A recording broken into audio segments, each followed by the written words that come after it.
This is Jennifer Gonzalez, welcoming you to episode 260 of the Cult of Pedagogy podcast. In this episode, we'll explore 7 teaching practices that nurture student voice.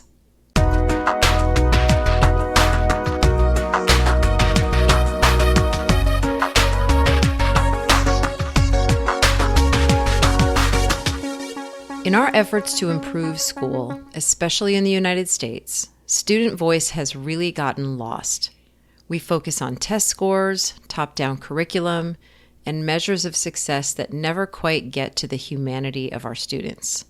Not only have these efforts not succeeded in raising test scores, they haven't given us much satisfaction in other ways either. In a recent survey, nearly half of educators reported that student behavior was worse than before the pandemic, and that number had grown since teachers were surveyed just 2 years earlier. Although there are most certainly individual schools where great things are happening, too many schools are still missing the mark. Too many schools keep trying to address these problems without hearing from the very people who are impacted most, the students. But there is another way. 4 years ago, I started talking a lot about a new book I'd read called Street Data. The book offered an approach to school improvement that was different from anything I'd seen before. It focused on having slow, thoughtful listening sessions with students at the margins, those whose voices were rarely heard and whose needs weren't being consistently met at school. From those sessions, new solutions could be developed, piloted, and then iterated and improved on, followed by more listening sessions to guide further change. Unlike so many other programs and approaches I'd seen for making schools better, many of which are quite expensive to implement, the model outlined by this single book seemed like it could actually work. I really wanted teachers and school leaders to try it. So I started by having the authors, Shane Safir and Jamila Dugan, on episode 178 of the podcast. Not long after, I offered to produce a mini documentary of Shane and Jamila guiding 2 schools through the street data process so that teachers could get an up-close look at how the approach worked. A year later, I published an 8-episode video series and had a few of the participants join me on the podcast to talk about the project. You can hear that conversation on episode 203. As the street data methodology made its way into more schools, one question that came up often was, what does it look like when teachers center student voice and student agency in their pedagogy? If a school is invested in the street data process and in shifting their practices, what kinds of practices might they actually use in the classroom? To answer that question, Shane Safir teamed up with 3 educators, Marlo Bagsik, Sawsan Jaber, and Crystal Watson. Together, they wrote the new book, Pedagogies of Voice, Street Data and the Path to Student Agency. Rather than prescribing a single rigid approach, the book functions as a seed store of practices, a rich collection of small, replicable moves that educators can use to center student voice, nurture agency, and create space for meaningful learning. This book is especially important now, in a time when marginalized voices, which had just begun to gain long overdue recognition, are being aggressively pushed back into the margins. Across the country, books are being banned, teachers are being censored, and democracy is being threatened daily. For educators wondering where to put their energy in these frustrating and scary times, Pedagogies of Voice offers a powerful answer. Teach in a way that amplifies student voice. Create spaces where students can reflect, speak, and act, where democratic practices like listening, challenging different opinions, and collaborating can thrive. Help them grow into the kind of people who will reshape the world for the better. In this episode, I talk with the book's 4 authors. Each one shares 1 or 2 of their favorite classroom practices from the book, specific, actionable moves you can try right away. As you listen, you'll get a taste of the broader collection that fills the pages of Pedagogies of Voice, and hopefully you'll walk away with some new seeds to plant in your own classroom. Before we get started, I'd like to thank Solution Tree for sponsoring this episode. If you follow the show, you know the value in learning from other educators. That's the basis of Solution Tree's work. They match schools with experts who help them implement professional development for teachers and administrators and bring out the very best in students. What makes Solution Tree different is that their experts are real educators who have been in your shoes and have faced the same types of challenges your school may face. From building professional learning communities to improving student intervention strategies, Solution Tree has helped schools nationwide see real sustained results in student achievement, teacher satisfaction, and overall school culture. See the kind of results they can help a school or district like yours achieve at solutiontree.com/cult of pedagogy. Support also comes from ListenWise, providing short, high-quality, age-appropriate podcasts for grades 2 through 12. Save time with pre-made lessons and build students' background knowledge and academic vocabulary. Keep students on grade level with scaffolding and differentiation. ListenWise now offers the Writing Assessor, a new tool that provides instant, actionable feedback to help students become more confident and capable communicators. The Writing Assessor generates English language proficiency levels and identifies strengths and growth areas, saving teachers time and giving every student the valuable feedback they need to improve. Start a free trial today at listenwise.com. And once again, before I play the interview, I'm afraid that for the second episode in a row, my own voice was recorded in subpar quality. I don't know what is going on with my settings or why I can't seem to notice in time that something is off, but there it is. You can hear me fine, but I don't sound great. Hopefully, I'll get my act together and this will be the last time. With that said, here is my interview with Shane Safir, Marlo Bagsik, Sawsan Jaber, and Crystal Watson. So this is sort of a long overdue interview about your book that you all wrote together, Pedagogies of Voice. And so we sort of have a planned structure for how we're going to talk about this because there's so much in the book. There's so much background that we could probably talk for several hours about it. But what we want to do is just give listeners an idea of what this project is, what they can get out of the book, and then share a couple of practices that they can use. So Shane, we're going to talk to you first. And this is now, I believe, your third time on the podcast because we talked all about street data. And so this is a follow-up book to street data. So tell us about what is Pedagogies of Voice? How did it come to be? And what is this book? Thanks for that, Jen. I'm sitting next to both of these books and I'm thinking about how a book is like this flat object, but it's also this story reservoir, right? There's so much inside of that. I always think about Ruth Ozeki's beautiful novel, The Book of Form and Emptiness, and how books are like alive. And when I look at the faces of my three co-authors, I think about how much story and connection and healing went into the development and the birth of this book. And, it really is like a beautiful sequel to Street Data, but so much more than that. So for listeners who've read Street Data, you'll know that chapter 5 of this book laid out a student agency model that was meant to really embody an expansion of what we think about sort of school transformation efforts, from satellite data and metrics and numbers to this much bigger mark or this kind of North Star of student agency. And as Street Data sort of gained some traction in the field, there was a lot of interest and a lot of curiosity in that chapter and that model and in this idea that equity work is first and foremost pedagogical. Mm-hmm. So from that like authentic inquiry that kept coming up in the field, that contained the seeds of this book, Pedagogies of Voice.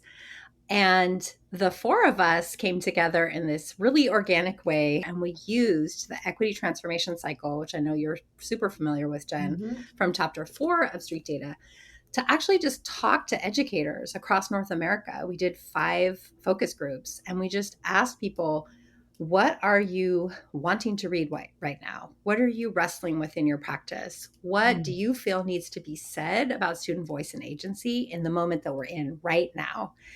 And those focus groups provided so much rich street data that shaped the book that is now Pedagogies of Voice, and really helped us hone not just a proposal, but like a why. a purpose for this book that was deeply Mm-hmm. rooted in the voices of educators. So I'll just close by saying that we took the agency framework and street data, kind of metamorphosed it, if that's a verb, into its own new iteration, which instead of mastery as the third domain includes inquiry as the third domain. Mm-hmm. So the four domains are identity, belonging, inquiry, and efficacy. And then each of those domains has two pedagogical approaches that sit within them. And chapters 5, 6, 7, and 8 really unpack very practically, very concretely, what does it look like to awaken student identity, belonging, inquiry, and efficacy through specific practices and approaches. And we represent different content areas and have worked at different grade levels. So we were able to just weave in just everybody's voices and stories and experiences, as well as lots of the folks in the focus groups became contributors who also offered us tools and ideas and templates. So it's just like a real quilt of different people's voices.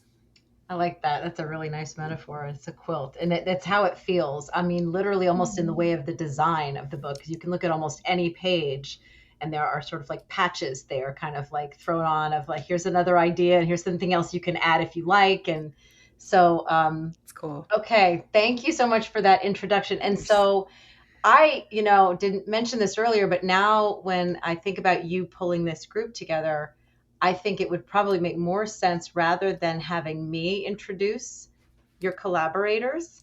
You have a much better idea of what got you to pull them into this project. And so what we decided would be a good way of introducing this, because there is so much in the book, would be to just have each person, each of the four of you, share one impactful practice so that people listening can right away take something into their classrooms and give it a try. And then if they like what's happening, they can go ahead and read the rest of the book. So what you decided, I think, was that we were going to be starting with Sawsan. Yes. So why don't you, and this is also Sawsan's, I think, third time, maybe fourth time on the podcast. So she's also a repeat guest. So tell us about Sawsan and why she is a part of this project, why you wanted her to be with you on this. Oh, this is so fun. My favorite thing is to get to glow about you all.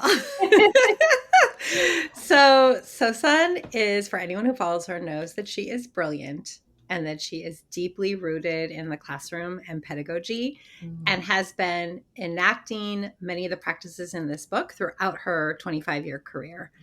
So I was fangirling her in social media before we connected. And she told me she was really using street data and doing some workshops with her teachers around it. And just the more I got to know her, the more it seemed like such an obvious privilege to get to bring her voice and her genius into this book. And wow, I mean, the level of stories and practices and student artifacts that she brought into this book, there aren't even words. It's really incredible. So I'll turn it back to you. Sawsan, you're going to be talking about something within the identity domain. So the book has four domains, and this first one is identity. So what are you going to share with us? So before I share, I just have to say, Shane fangirling me is like, I still feel like saying Shane is my co-author and my friend is such a flex. Because street data literally transformed my profession, me as a professional, in so many different ways. So working on this book was such an honor with this team and with Shane. Yeah. I'm going to talk about story orientation, which is one of the pedagogies, but I'm going to give two specific practices within story orientation. And the reason that I feel like this is probably one of the whole book just meets this moment in so many different ways, but stories, they pierce people's hearts and change their minds, and they humanize in a world that's working so hard to dehumanize. And so story orientation is one that I feel like really builds community. And so one of the ways that we talk about story orientation in the book is through the identity mandalas. And I have done the identity mandalas with high school students and with now my college students. And in both cases found it to be such a transformative experience because it forces people to kind of delve a little bit deep into unpacking and interrogating parts of who they are and how they show up in spaces. And so with my pre-service teachers that I work with now and that I found this book to be a godsend in this moment, in the pre-service classroom, it helps us to really kind of get down into our positionality as human beings and how we show up in front of students based on our lived experiences, our values, our ancestors, and the people who have really molded us and the experiences that have molded us to be the humans that we are. And how we can really model that and do that with our students. And for my high school students, when I did it with them, the feedback from the students was, we didn't even think about these things before and how they really impacted us. And so for teachers that are looking for below the iceberg, get to know you activities with students, this is definitely one that combines both art and words and like deep interrogation in meaningful private, but could be public ways as well, all together at the same time. And it helps to really, we keep talking about mirrors, windows, and sliding glass doors for a really long time. And I think one of the flaws in that, in the way that came about, like the way it became actionable in classrooms, was that teachers were deciding what the mirrors were for students. And with the identity mandala, it's students creating mirrors for themselves, about themselves, that become windows for other students. And so instead of me being the gatekeeper of what is an accurate mirror of the students in front of me, they use this tool and other tools like them to create something that represents who they are, that then we can use as a tool to get to know each other very deeply and build that deep community that's based on knowing and understanding each other versus the surface level things that many teachers do when they go back to school. So that's one. And then the other one is one that I think is genius because I always struggled as a student with math. Always, all the way through my doctorate. It's like I call it the M word. And I think that if this strategy was used by my math teachers, my experience would have looked very, very, very, very different. And so it's the math autobiographies and just having students talk about their identity as math learners and their experiences and their histories as math learners, and giving teachers that insight to really understand students beyond a standardized test score, but to really, again, humanize, right? Like that's what happens with these stories and all the different ways that we tell them. And when you say storyintation and stories, people often lean towards this lives in the humanities, the social science and the English. But in Pedagogies of Voice, we have tied all of these pedagogies across content, across grade level, because they fit everywhere. And even in math, we can tell stories to help our teachers and help ourselves understand ourselves, right, better, in order for us to grow as learners and as people and as humans and as communities. And so storyintation, it's on in all its forms. And what's beautiful about every chapter in this book is that there isn't one way, but there's an abundance of ideas and strategies and teacher voices and student voices that teachers can go in there. And I always say, like, my favorite thing is when Shane describes it as a seed store. So you can go in there and pick the seeds that you want to grow your garden and what fits for you and for your students. There are so many ideas in the book and storyintation of different ways to implement the storytelling aspect of really getting to the core of who your students are. Let me ask you two. So we've got two things right now. We've got identity mandalas. Did I say it correctly? And then math autobiographies. Can we take a moment with the identity mandalas and just explain what does that actually look like in practice? Or is this a picture that someone is creating? So, I mean, the physical form of it is a circle that has four quarters. And in the four quarters, there's like the roots of a person, the goals and the dreams of a person. So you kind of are digging into like the different parts of yourself, like what roots do you really think about and attribute to who you are today?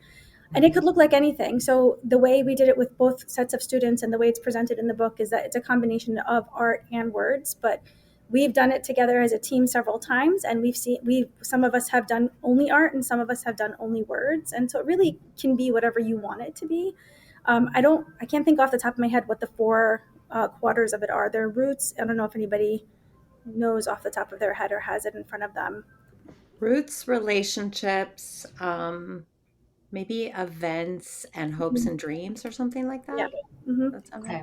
Yeah. Okay. Is events like history, some things that have happened in your history that are significant? It really can be whatever you want it to be, right? Because it's your interpretation of the events that you think are the things that shaped you in your life. And so like your roots can be your ancestors. It could be where you come from, the places where you come. It can be experiences that you've had that are like really deeply rooted in who you are today or who you've become. And your hopes and dreams are the things that kind of we looked at those as professionals from a professional standpoint with my pre-service students.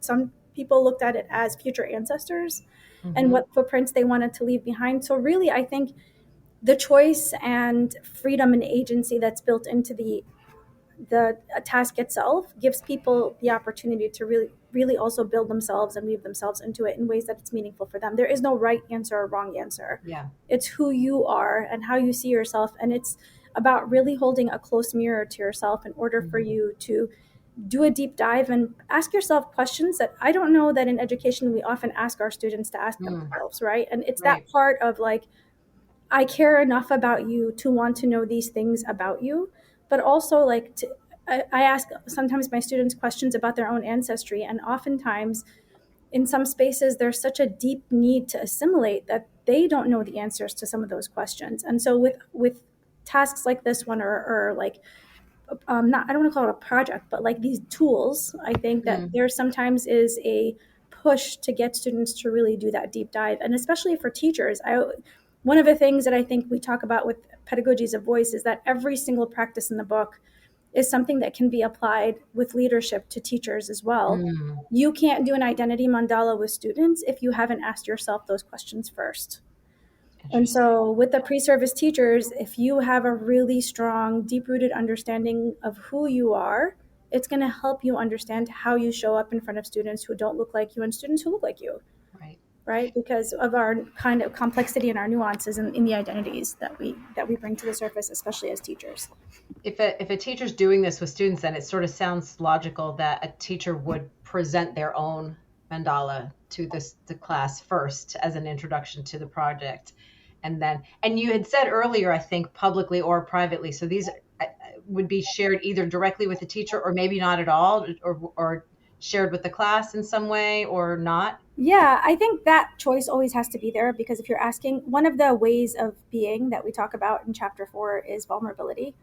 And I think that's a really important part of, like, it's a foundation to doing a lot of this work. Students need to see that teachers are willing to do the same things and kind of model the thinking and the behaviors and the vulnerability behind some of these things, so that it makes it acceptable for them to do because historically in education, we are not vulnerable, and we don't ask students to bring those pieces of themselves into the classroom either.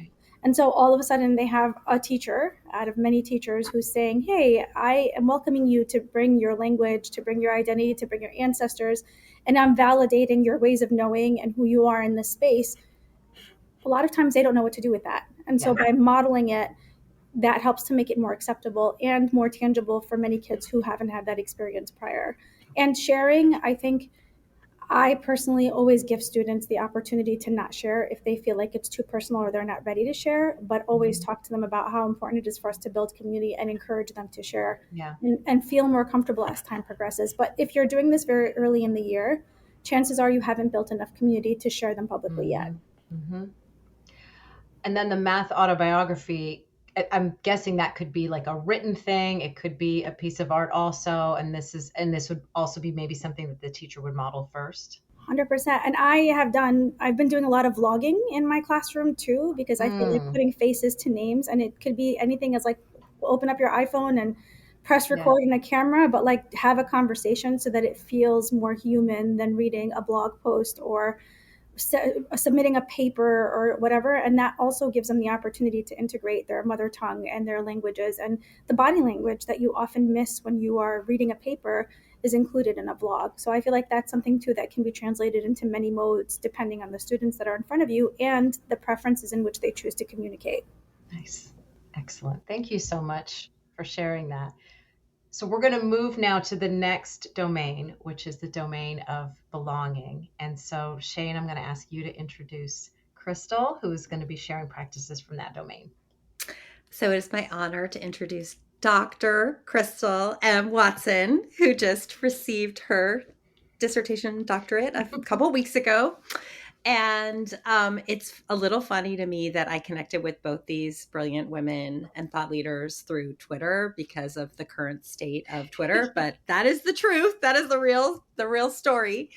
And when I think about social media, I feel like social media is often just such a performative space, right? And people are putting out these versions of themselves, whether personally or professionally. And one thing I could say early on in following and fangirling Crystal is I could tell that Crystal was the real deal. Like I could sense, even in her social media presence, that she was a really authentic, grounded person.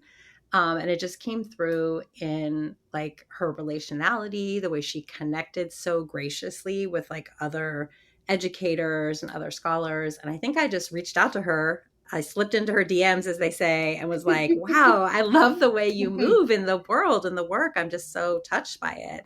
And we kind of struck up a conversation that way. And then eventually, as I got to know the depth of her STEM knowledge and her math pedagogy expertise, and like she really occupies this very unique space at the intersection of student voice and math that I think folks desperately need to see and to feel like they can bring those things together, right? A math pedagogy doesn't have to be rote and drill and kill. And I was just so like touched by the way she moved in that space and her innovation and her groundedness that I invited her to be a part of this, and the rest is history. Now she is my other sister in this circle. Welcome, Crystal. So tell us a little bit about the belonging domain and what practice you want to share within that. So it's funny because I think about belonging, and I've thought about it way before it became this educational buzzword, right?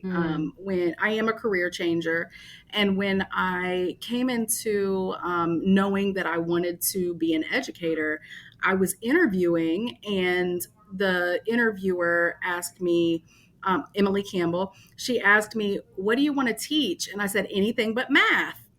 And she said, well, why? And I said, I was a terrible math student. And she asked me some questions and got to the root of the fact that I just didn't have a good math experience. And my trajectory in my math identity could have been changed with an experience or more, right? Yeah. And so I was like, okay, well, I'm going to trust you. And she promised me she wouldn't let me fail. She would make sure that I had coaching and et cetera, et cetera. And so when I got into the classroom, I knew that I was going to not be status quo. I knew that I was not going to have kids in rows. I knew that I wasn't going to teach my 7th and 8th graders just rote memorization and algorithms, even though once you get to the middle school, it is more abstract math. You don't have those concrete examples like you do earlier. Yeah. But I knew that I was going to make it relevant. I wanted every kid to have an anchor for why we were doing what we were doing in the community that they were in, right? So whether it be us talking about transformations, we rooted that in gentrification. You can read more about that in the book because it doesn't make sense when I say it like that, but it does when you see what happened with that. Or maybe it was talking about discounts and percents and thinking about like housing insecurity and racism and things like that, or gentrification and erasure of whole communities. Mm-hmm. So I really, really took this belonging piece really seriously. I wanted my kids to see themselves in the classroom. And then also it was kind of some hard work and me work, right? Because I wanted to see myself in the math classroom. And I didn't see myself in the math classroom until I became a math teacher. So for me, the practice in belonging that really sticks and is really dear to me and close to me is circling up. So it seems so simple just to put kids in a circle, but the meaning of the circle and why we do it really resonates with me. And I still do it with my staff as a principal now. We circle up, even with 70 staff members. I just love the fact that when you circle up, you're all equidistance from the center, right? And that is the definition of a circle. So at any given time, an identity, an idea, a person can be centered, right? So we're not centering one or two identities or thoughts or ideals. We can center them all at any given time in our time together. Specifically in math, I feel like, math is a very polarizing place. People either are like, oh, I love math, I was good at math. And they're like, oh my gosh, I hate math, which I get most, right? Yeah. And so when folks are like, I hate math, and I'm like, well, why? And they're like, because, you just sit there and do problems. And I said, that's the problem. Right. You know, it should be more conversational. It should be argumentation should be a part of the math classroom. And when you circle up, you can actually see each other. You can see each other's body language. Somebody's not speaking from the back of the room and you all have to turn around. You're all in a circle and you're speaking about whatever math concept you're talking about. My friend Nolan Fossum, he is a contributor in the book as well.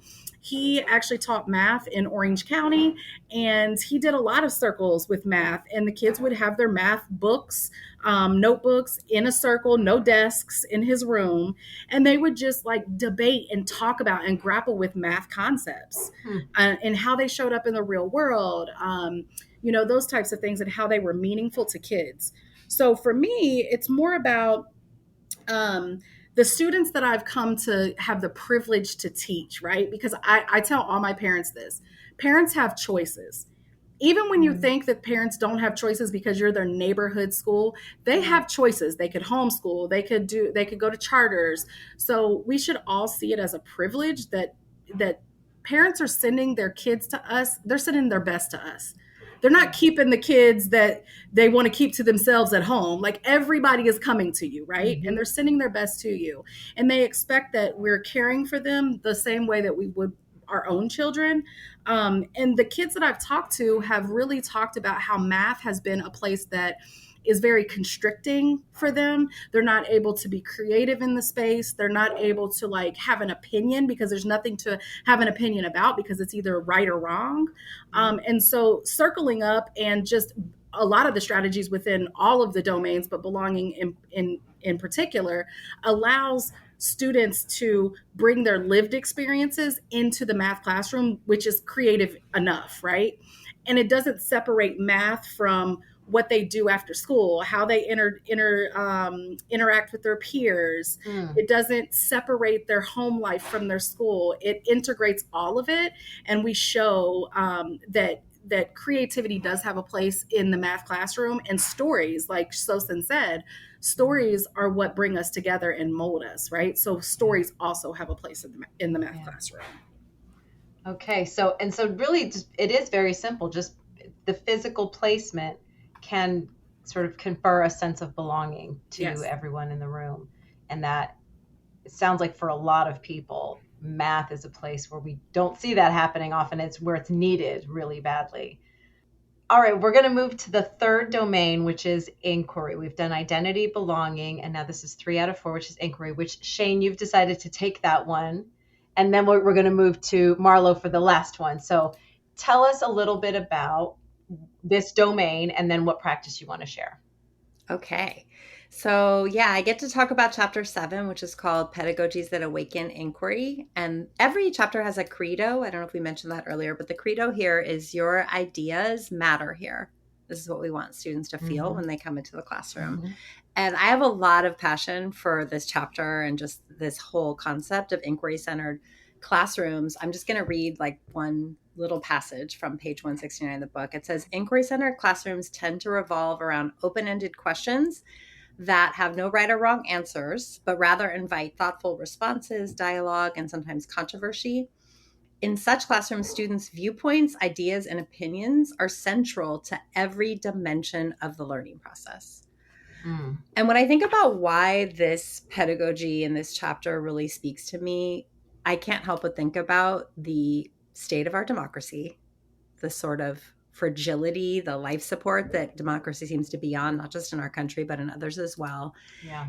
And to feel that part of the reason we are in the place we are is because inquiry has been stripped from the learning environments so many places. The ability for young people to wrestle with big questions about the world, to be curious, to stay curious, to develop not just literacy, but critical literacy about text, about media, about the world. And that's really like what this chapter is about. And like all of the pedagogy chapters, it's rooted in concrete practices. So we talk about questions over answers and feedback over grades, both of which showed up in chapter 5 of Street Data, but are really unpacked here. And if it's helpful, I can give you like a couple quick examples of what that looks like. So like a really low hanging fruit example from questions over answers is a wonder wall. So the idea of having students generate inquiry questions, what are they genuinely wondering about the world or the communities they inhabit? We draw from actually one of my son's middle school teachers, Gwen Hornig, who adapted a question from Shanna Peoples' work. What question would you ask the wisest person in the world? And then they don't just say it on a post-it or on a, to a partner. They create a visual wall of their questions. And even in the focus groups that informed the revision of the book, I got to ask that question with a teacher, one of our contributors, Alessa Ibanez, with her third graders. And the kids came up with the most brilliant questions. And in that conversation, that short listening session focus group, the teacher got really lit up about, wow, what if I did pursue some of these things that kids are really interested in? So that's like one example that's pretty easy to do. And then there's more complex ones. And one of my favorites is the sorting, which a lot of folks I think know about. And this is something I first was exposed to at Urban Academy, a public high school in New York City that uses a lot of sorts. So it's the idea of basically framing a question and giving students lots of little strips of paper that have an array of answers. At an elementary school classroom, it might be like 10, 15, or 20 little strips. In high school, it might be 75 to 80. And then individually and then in small groups, having kids sort the responses to activate their critical inquiry around what they think. So for example, at an elementary school classroom, it might be, what is good for kids? And you give them lots of examples like allowance, not having a uniform, doing chores, a stay-at-home parent, music lessons, and they're debating, discussing, and sorting. At the high school level, a more sophisticated one, who are the 10 most and 10 least important figures in U.S. history? And you give kids 70 examples, right? And so through that pedagogy, which can be adopted at every grade level and every content area, right? You can do it with art, you can do it with ecology, you can do it with all these things. Right. Students are driving the learning, they're carrying the cognitive load, they're thinking about what's important, and they're having to learn to articulate and defend their responses. So I just love that strategy because it's so cross applicable, and hopefully that's helpful to listeners. Yeah, I love it too. That's great. Really good stuff so far, and we're ready to move into the last domain, which is efficacy.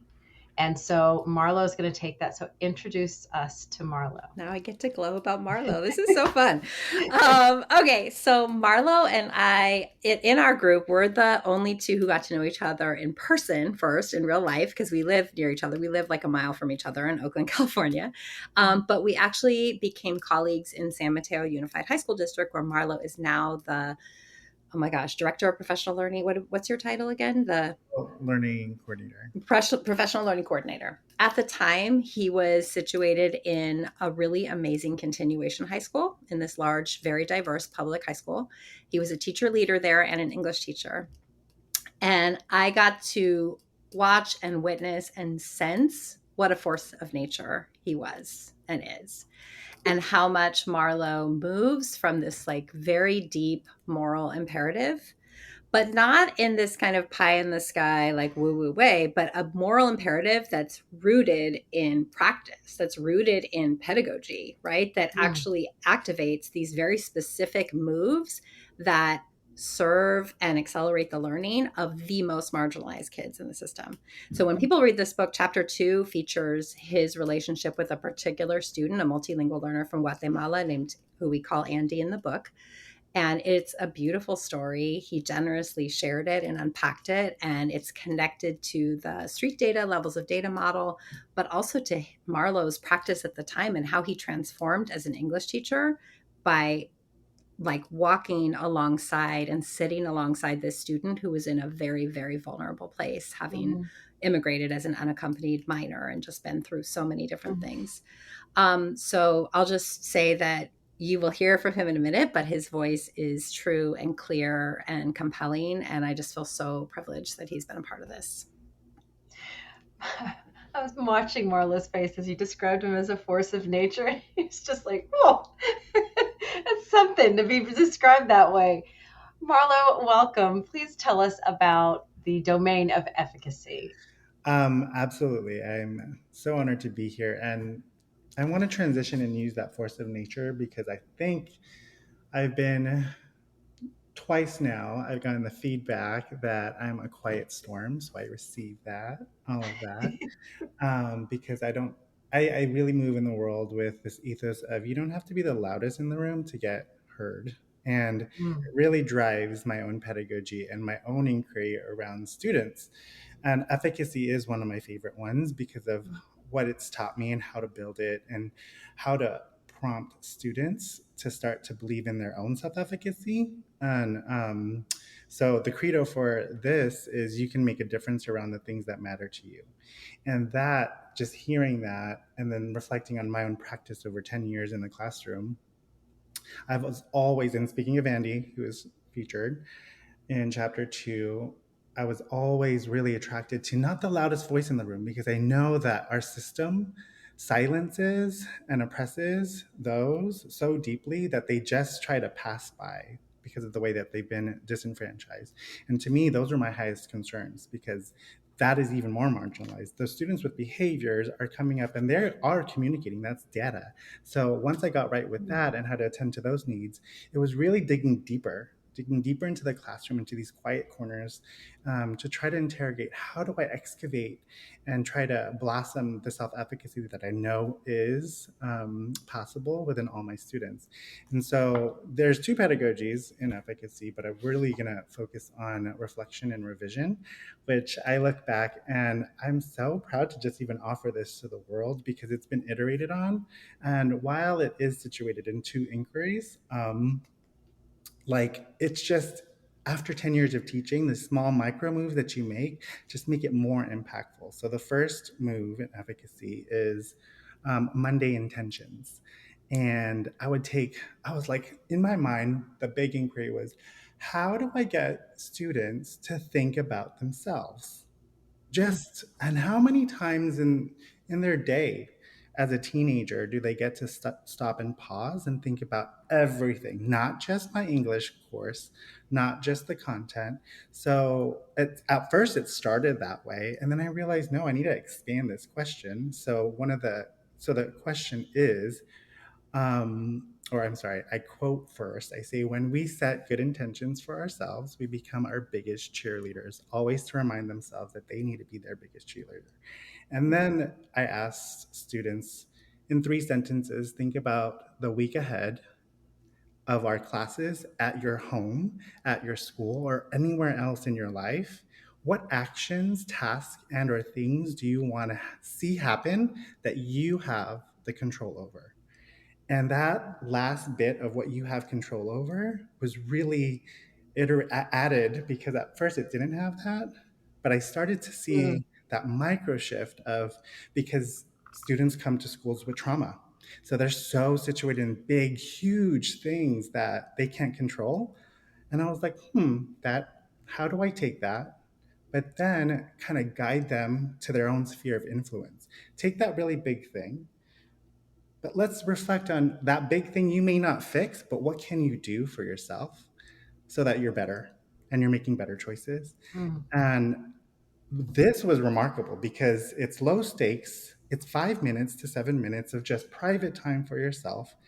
As a practitioner in the classroom, I would read these. I would now get patterns of what's coming up in my classes. And in high impact weeks, for instance, like in moments where things were happening globally, I noticed my Monday intentions, the things that came up were really, really triggering for them. So I was like, okay, it helps me pivot. I use that street data to then guide the rest of my classroom. Now, um, on the flip end, that's the beginning. So it's really big. It opens up to their humanity, right? At the end of the week, it's paired with a reflection Friday. And the quote on top sits, reflection is the exercise that strengthens the mind's retention. And this is really tapping into that metacognition, right? Really thinking about learning. How are you learning? So the prompt here is reflect on all your assignments, readings, notes, your discussions, your interactions and conversations with me or your students or your peers. What moments do you remember and why? That was the transfer. And I would even give them the brain science and say, doing this is taking what you learned this week from your short-term memory to your long-term memory. Mm-hmm. And they were like, whoa. And so they started to look forward to these things. They were low impact. They didn't really get grades for it, but they were so engaged in it. And to the point with when they graduated from their class, from my class, they would come back to me and be like, I still do Monday intentions and Friday reflections. It's a life skill, right? It's like this thing that they were never given permission to do, or maybe never had an idea to do it. But alongside, I started to see, oh, that's building self-efficacy. They are becoming their cheerleaders. And I saw these micro transformations happen all throughout the year. And then by the end, I would see their journals because I would have them handwrite it. But in COVID, obviously, they had to do it digitally. So there's many ways to do this. And you could do it with littles. You could do it with high schoolers. It's really just having them sit with themselves of what they believe that they could do, and then think about how they did, giving themselves their own rating on how they did. And that, I think, can apply to any single classroom. Oh, I love that. Thank you for sharing that. That's a nice one. And I agree. It could be used with all ages and in any classroom. And it's just a good practice for kids to take outside of school anyway. The way that I wanted to close, but before I do, I should just check and see, is there anything else that, before we do sort of the closing thoughts, that anybody wanted to sort of add in that came up while we were talking? I just wanted to bring up the fact that I know that throughout all of our explanations, we talked about students. But there's a lot of these practices can be transformed in a way that would translate into adult learning as well. So as a principal, I've used many of the things that are in there. I just wanted to reiterate that this is not just for teachers that are in service of students, but it's also for leaders in service of teachers who are in service of students as well. It's so desperately needed too. Yes. Teachers get overlooked so much in all of these conversations. Yes, they do.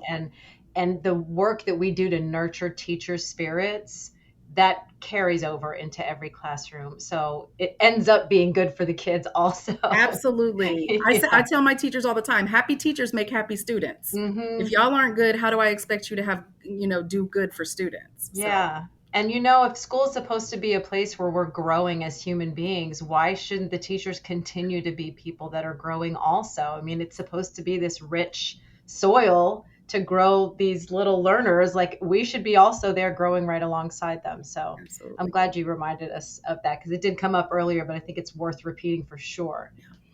So I wanted to ask you, and we've sort of referenced this a few times, about how we are at a particularly challenging, really rough period in history right now for so many reasons. So I just wanted to kind of go around and give you all an opportunity to just share a final thought about why this book and these practices are so important at this moment in history. I can start. Okay. I had to take a moment just to breathe through that question, because this could be the whole podcast about why the book and why right now. Yeah.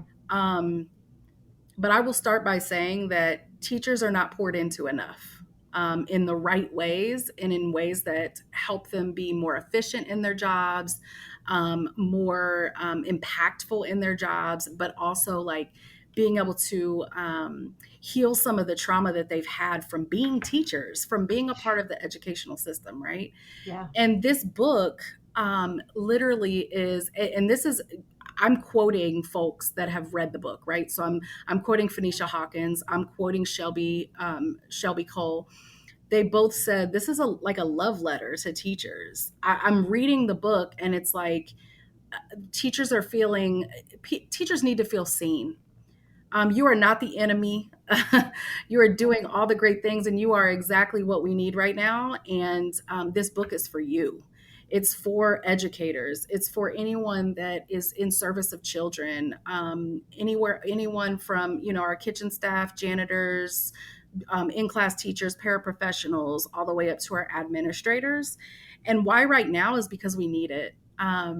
There's just so much in the world right now and in society that is begging to suck all of the life out of us, and all of our ability to see the humanity in each other and in ourselves, that this book is a breath of fresh air to say these are things that are being done now by people that do what you do. So it's not us up on our high horse that are, admin or whatever, that aren't in classrooms telling you what to do, or folks that have never taught before telling you what to do. This is like folks that really, really do this work, and are doing the work that you do, that are giving you their heart. They're giving you parts of their spirit in this book. And our hope for the book was always that everyone could see a part of themselves, whether they read one chapter or all the chapters, cover to cover. They would be able to see a part of themselves and a part of their students in order to continue this work with the fervor that we know it needs, right? So that's why our book right now, y'all, right now.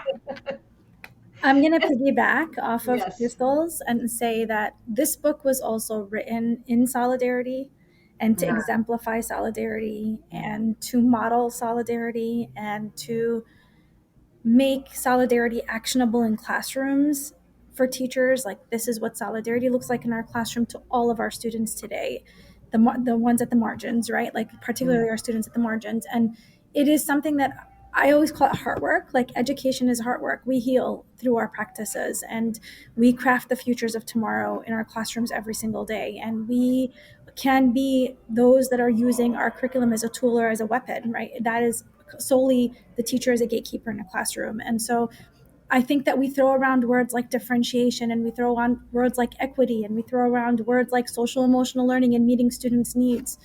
And we have really reduced many of our students in school spaces to numbers and statistics on standardized testing. And this book forces us to pause and humanize and really bring that back into the classroom as actionable ways, so that success is redefined in the classroom. But that's really rooted in first getting to know each other and in making students feel whole again, right? The holism, the concept of holism that was introduced in street data and really kind of fleshed out and mapped out in this book. It's all of those things that we are meeting students' social emotional needs when we are elevating voice and agency. We are being equitable teachers. We are differentiating. They are student-centered classrooms.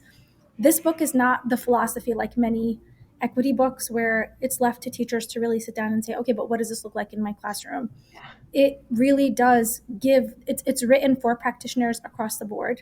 And it's written for people to walk into this concept of education from a lens of community and solidarity, and bringing in the entire village, everybody involved, right? We have voices of psychologists. We have everybody involved in what does it look like to heal our world in a larger landscape, to shift and build global citizens, and not just students who are good at doing school. So I feel like all of those answers, and that's what made street data transformative for me, is because it wasn't just giving these like big scholarly words that I had to then go back and figure out how to make that actionable in my classroom, but it really did provide me with like frameworks and ideas and examples and all of these other things. And I think this book does that, and it does weave in student voices and other things that make it a lot more actionable as something that is friendly to people who really want to do this work and really want to make every student feel like they have a space in the world, not just in our classrooms, because our work in schools has to be bigger than just what happens in our classroom space. It has to be bigger than that. And I think that is the very big undertone of solidarity that's modeled within the four authors of this book in every possible way, in the writing of the book, by us bringing ourselves and weaving it into the book, but also with really defining what does it look like for teachers to be in solidarity with their students today. Thank you. Thank you. That was beautiful. I feel like we should turn to Marlo now. Yeah, I was gonna jump in and say Crystal and Sawsan's words and the way they breathe life into this, reverberate it. It just feels it. I feel it in my body, and I want folks to also feel that as they read the book. But listen, I want to just be really concise and say that when we center the voices of our learners, especially those at the margins, everything changes. Their hearts, their minds, their sense of what's possible. And right now, possibility is what we need to be focused on, centered on. We need to be able to dream about it and live it in every breath that we take. This conversation needs to be about oriented in possibility, because there's too much happening in the world, and we know that. There's so much weight, there's heaviness, right? I'm already feeling lighter just orienting around the word possibility, because of the socio-political conditions that we're being divided by in the world, because of climate change, because of all the things that are coming down at us at a rapid pace. But what I will say is that this book, and I think you said it, Jen, in the foreword, right? It's the book that we needed for like how. What can I do tomorrow? And I think we just shared like 4 low-hanging fruits. If you want to see what's possible tomorrow, try one of these things out. Yeah. Or go into the different 8 pedagogies and kind of pick. I'm a plant person, and so this seed metaphor, it works. Just plant the seed, but don't expect it to flower tomorrow. Nurture it, nourish it, continue to believe in what's possible, and then you start to see the possibility emerge into a reality. And if we situate ourselves and reorient ourselves as educators back to this headspace of what brought us to education to begin with, because I will go as far as saying that every single educator went into the profession to want to make a difference. Yep. And we're showing you how to make a difference, and also kind of guiding you in a healing way, saying it's not your fault that we're situated in this problem. It's not. We've inherited the problem, and we continue to produce outcomes because the system is making us do the things it was designed to do.